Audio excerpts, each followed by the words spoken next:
السلام علیکم۔ آج کی ویڈیو میں ہم غزوہ بدر کے بقیہ پہلوؤں پر بات کریں گے۔ کل کی ویڈیو میں ہم نے دیکھا کہ کفار قریش کا قافلہ بدر کے قریب پہنچ کر ایک ٹیلے کے پیچھے پڑاؤ ڈال بیٹھا۔ ادھر آپ صلی اللہ علیہ وآلہ وسلم اپنے لشکر کے ساتھ راستے ہی میں تھے کہ آپ صلی اللہ علیہ وآلہ وسلم کو مدینے کے ذرائع اطلاعات نے ابو جہل کی مکی لشکر اور اس کے بدر میں پڑاؤ ڈالنے کے متعلق خبر دی۔ آپ صلی اللہ علیہ وآلہ وسلم کو یہ معلوم ہوا کہ ابو جہل، عتبہ، شیبہ، ولید، خقلہ، عبیدہ، عاصی، حرث، طیمہ، زمعہ، عقیل، ابو النجتری، مسعود، بینا، نوفل، صائب، رفاعہ وغیرہ تمام بڑے بڑے سردار قریش اس لشکر میں موجود ہیں۔ آپ صلی اللہ علیہ وآلہ وسلم حالات اور اطلاعات کا گہرائی سے جائزہ لینے کے بعد اس نتیجے پر پہنچے کہ اب تک خون ریز ٹکراؤ کا وقت آ گیا ہے۔ اگر اسلامی لشکر اپنا قدم پیچھے ہٹاتا ہے تو لشکر کفار کے حوصلے بلند ہوں گے اور اس کا اسلامی دعوت و تبلیغ پر بہت برا اثر پڑے گا اور دشمنوں کو سیاسی بالادستی قائم ہو جائے گی۔ لہٰذا حالات کے پیش نظر رسول خدا نور مجسم صلی اللہ علیہ وآلہ وسلم نے ایک اعلیٰ فوجی مجلس شورا منعقد کی، جس میں صورتحال کا تذکرہ فرمایا اور کمانڈروں اور عام فوجیوں سے فرمایا کہ مکہ نے اپنے جگر کوشوں کو تمہاری طرف بھیج دیا ہے، ان کے مقابلے کے متعلق تمہارا کیا رائے ہے؟ قائدین لشکر میں سے حضرت ابو بکر رضی اللہ تعالیٰ عنہ اٹھے اور نہایت عمدہ بات کہی۔ پھر عمر فاروق رضی اللہ تعالیٰ عنہ اٹھے، انہوں نے بھی بہت اچھی بات کہی۔ پھر حضرت مقدار رضی اللہ تعالیٰ عنہ اٹھے اور عرض کیا، اے اللہ کے رسول صلی اللہ علیہ وآلہ وسلم، اس موقع پر ہم وہ بات نہیں کہیں گے جو بنو اسرائیل علیہ السلام نے موسیٰ علیہ السلام سے کہی تھی کہ تم اور تمہارا رب جاؤ لڑو، ہم یہیں بیٹھے ہیں، بلکہ ہم تو آپ صلی اللہ علیہ وآلہ وسلم کے آگے سے، پیچھے سے، دائیں سے، بائیں سے، غرض ہر جانب سے لڑیں گے۔ صحیح بخاری شریف میں ابن مسعود رضی اللہ تعالیٰ عنہ کہتے ہیں کہ حضرت مقدار بن عمرو رضی اللہ تعالیٰ عنہ کا واقعہ ہم نے ایسا دیکھا تھا کہ مجھ کو یہ فوراً آرزو تھی کہ دنیا میں کوئی چیز مجھ کو نہ ملے لیکن یہ مرتبہ حاصل ہو جائے۔ جس وقت مقدار رضی اللہ تعالیٰ عنہ رسول خدا صلی اللہ علیہ وآلہ وسلم کی خدمت میں حاضر ہوئے، اس وقت حضور انور صلی اللہ علیہ وآلہ وسلم کفار کے واسطے بد دعا فرما رہے تھے۔ حضرت مقداد رضی اللہ تعالیٰ عنہ نے عرض کیا، یا رسول اللہ صلی اللہ علیہ وآلہ وسلم، ہم ان لوگوں میں سے نہیں ہیں جنہوں نے موسیٰ علیہ السلام سے کہہ دیا تھا کہ ہم یہیں بیٹھے ہیں اور تم اور تمہارا رب جا کر جہاد کرو، بلکہ ہم لوگ تو آپ صلی اللہ علیہ وآلہ وسلم کے آگے، پیچھے، دائیں بائیں ہر طرف سے لڑنے کو تیار ہیں۔ جس وقت حضرت مقداد رضی اللہ تعالیٰ عنہ نے یہ عرض کیا، اس وقت پیغمبر اسلام صلی اللہ علیہ وآلہ وسلم کا مبارک چہرہ روشن ہو گیا اور آپ کو انتہائی مسرت ہوئی تھی۔ رسول اللہ صلی اللہ علیہ وآلہ وسلم نے ان کے حق میں دعا فرمائی۔ یہ تینوں کمانڈر مہاجرین میں سے تھے اور رسول اللہ صلی اللہ علیہ وآلہ وسلم انصار کی رائے معلوم کرنا چاہتے تھے، کیونکہ بیعت عقبہ ثانیہ کی روح سے ان پر لازم نہ تھا کہ مدینے سے باہر نکل کر جنگ کریں گے۔ اس لیے آپ صلی اللہ علیہ وآلہ وسلم نے پھر ارشاد فرمایا، لوگوں مشورہ دو۔ مقصود انصار تھے اور اس بات کو انصار کے کمانڈر سعد بن معاذ رضی اللہ تعالیٰ عنہ نے بھانپ لیا، چنانچہ انہوں نے کہا، اے اللہ کے رسول صلی اللہ علیہ وآلہ وسلم، معلوم ہوتا ہے کہ آپ صلی اللہ علیہ وآلہ وسلم کا اشارہ ہماری طرف ہے۔ آپ صلی اللہ علیہ وآلہ وسلم نے کہا، ہاں۔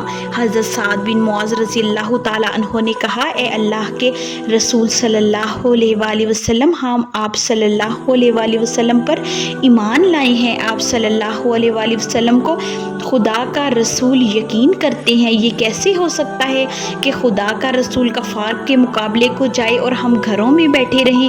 یہ کفار تو ہم جیسے آدمی ہیں، ان سے ہم کیا ڈریں گے؟ اگر آپ صلی اللہ علیہ وآلہ وسلم ہم کو حکم دیں گے کہ سمندر میں کود پڑو تو ہم بلا دریغ آپ صلی اللہ علیہ وآلہ وسلم کے حکم کی تعمیل کریں گے۔ ہم جنگ میں پامرد اور لڑنے میں جواں مرد ہیں، मुमकिन है कि अल्लाह आप सल्लल्लाहु अलैहि वसल्लम को हमारा वो जोहद दिखाए जिससे आप सल्लल्लाहु अलैहि वसल्लम की आंखें ठंडी हो जाएं। हज़रत साद रज़ी अल्लाह ताला अन्हो की ये बात सुनकर रसूलुल्लाह सल्लल्लाहु अलैहि वसल्लम पर खुशी की लहर दौड़ गई।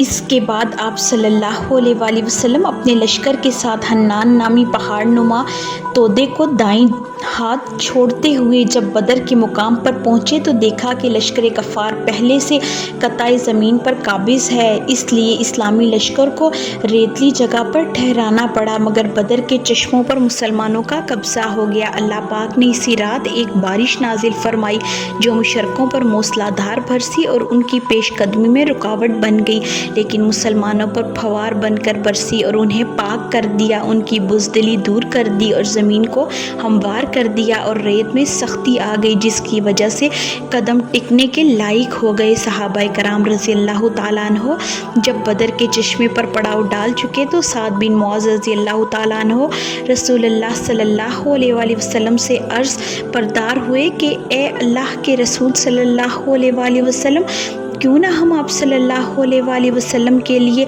एक छप्पर तामीर करें जिसमें आप सल्लल्लाहु अलैहि वसल्लम तशरीफ़ रखें, आप सल्लल्लाहु अलैहि वसल्लम के पास सवारियां मुहैया कर दें, तब हम दुश्मन से टकराएं, क्योंकि अगर हमारी फतह हुई तो ये हमें पसंद है, और अगर खुदा न खास्ता दूसरी सूरत पेश आ गई तो आप सल्लल्लाहु अलैहि वसल्लम सवारी पर सवार होकर हमारी कौम के उन लोगों के पास चले जाएंगे जो हमसे पीछे रह गए हैं।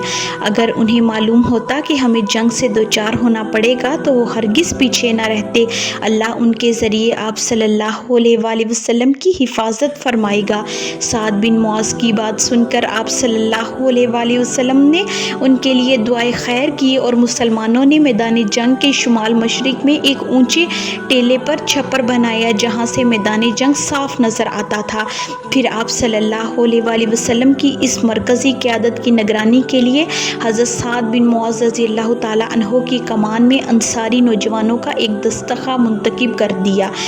इसके बाद रसूल खुदा सल्लल्लाहु अलैहि वसल्लम ने इस्लामी लश्कर की तरतीब फरमाई और रात ही के वक्त मैदान जंग में तशरीफ़ ले गए। वहाँ पर आप सल्लल्लाहु अलैहि वसल्लम अपने दस्त मुबारक से इशारा फरमाते जा रहे थे कि ये जगह कल फलां की कत्लगाह है, इंशाअल्लाह ये जगह कल फलां की कत्लगाह है, इंशाअल्लाह ये जगह कल अबू जहल की कत्लगाह है, इंशाअल्लाह। आप सल्लल्लाहु अलैहि वसल्लम ने वहीं एक दरख्त की जड़ के पास रात गुजारी और अल्लाह से दुआ करते रहे। ये रात 17 रमज़ान बरोज़ जुमा 2 हिजरी की रात थी। दूसरी तरफ लश्कर कफ़ार जब बदर में उतरा तो उन्होंने इस्लामी लश्कर का अंदाज़ा लगाने के लिए उमैर बिन वहाब को भेजा। उसने कुरैश से आकर बताया कि इस्लामी लश्कर की मिक़दार करीब 300 है, लेकिन ये ऐसे लोग हैं जिनका ओढ़ना बिछोना उनकी तलवारें हैं। खुदा की कसम मैं समझता हूँ कि उनका कोई भी आदमी तुम्हारे आदमी को कत्ल किए बगैर कत्ल ना होगा, इसलिए ज़रा अच्छी तरह सोच लो फिर जंग करो। इधर अबू जहल दो हाथ करने पर तुला हुआ था। उससे इस बात का मुतालबा किया गया कि जंग किए बगैर वापस मक्का चलो। इस मामले में हकीम बिन हज़रम ने कोशिश तेज़ कर दी और उतबा बिन रबिया के पास गया और कहा, आप एक अच्छा काम कर लें जिससे आपका नाम भलाई के साथ दुनिया में लिया जाए, और वो ये है कि आप मुसलमानों से लड़ाई किए बगैर वापस लौट जाएं और अपने हलीफ उमरो बिन हज़रमी का मामला जिसे सरिया नखला में मुसलमानों ने मारा अपने ज़िम्मे ले लो। उतबा राज़ी हो गया और हकीम बिन हज़ाम से कहा कि तुम अबू जहल को समझाओ। जब हकीम बिन हज़ाम अबू जहल के पास पहुंचा तो अबू जहल उस वक्त अपना ज़र्रा दुरुस्त कर रहा था। हकीम ने कहा, अबू जहल, मुझे उतबा ने तुम्हारे पास ये पैगाम देकर भेजा है कि मुसलमानों से जंग ना किया जाए। इस पर अबू जहल अकड़ गया और कहा कि उतबा का बेटा अबू हुज़ैफ़ा खुद मुसलमानों के लश्कर में है, इसलिए उसका सीना सूज गया है। अबू जहल ने बात का रुख पलटते हुए आमिर बिन हज़रमी जो उमरो बिन हज़रमी का भाई था उससे कहा कि उठो और अपने भाई के कत्ल की दुहाई दो। इस पर आमिर उठा और हाय उमरो करने लगा। इस पर कौम कुरैश जोश में आ गई और फिर उनका इरादा जंग करने का हो गया। कल की वीडियो में हम जंग के मज़ीद मामलात पर बात करेंगे। ویڈیو کو اینڈ تک دیکھنے کا بہت شکریہ۔ اگر آپ کو آج کی ویڈیو پسند آئی ہو تو لائک، شیئر، کمنٹ اور سبسکرائب ضرور کریں اور گھنٹی کے نشان کو دبائیں تاکہ آپ کو آنے والی ویڈیوز کی نوٹیفیکیشن بر وقت ملے۔